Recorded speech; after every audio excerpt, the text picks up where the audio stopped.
Assalomu alaykum. Sanjar aka tuzimsiz? Va alaykum assalom. Yaxshimisiz? Yaxshi kelib oldinglarmi? Rahmat. Mana sizga Maradona 5032 raqamli gibridimiz berilgan ekan.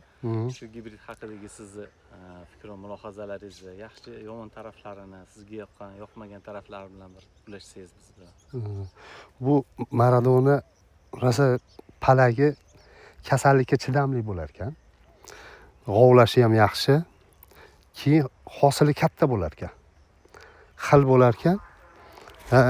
Ichi qizg'ichi bo'lar ekan.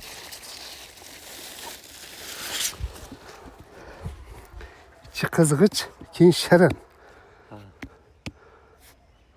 Hamma qovunlarga qaraganda shirinroq bo'lar ekan. Palagi mana kun hozir mana 40 graduslarga chiqib oldi. Shunda ham yaxshi. Shunda ham yaxshi turibdi. Kasallikka chidamli bo'lar ekan, qarang. Kasallikka chidamli bo'lar. Keyin hozirda ham meva tugayapti yana. Hosili ko'p. Mana.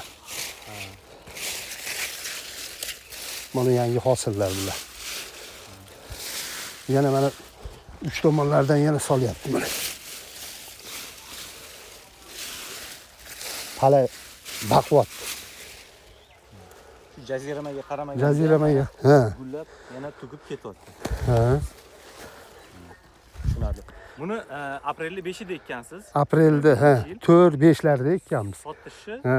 Sotishi hayitdan keyin, hayitdan keyin uzdik. Keyin boshlagan. 6-iyundan keyin. Tushunarli. Keyin yiriligi ham yirik bo'lar ekan.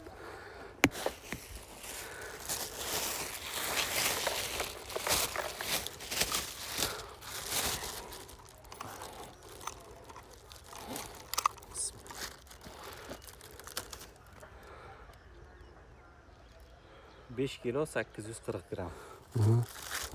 Yirikkina bo'lar ekan. Yirik bo'lar ekan. Tushunarli.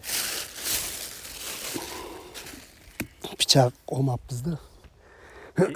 Keyingi yil ekmoqchi bo'lgan. Xudo xolasa, keyingi yil kim qovun ekmoqchi bo'lsa, mana shuni tavsiya qilaman.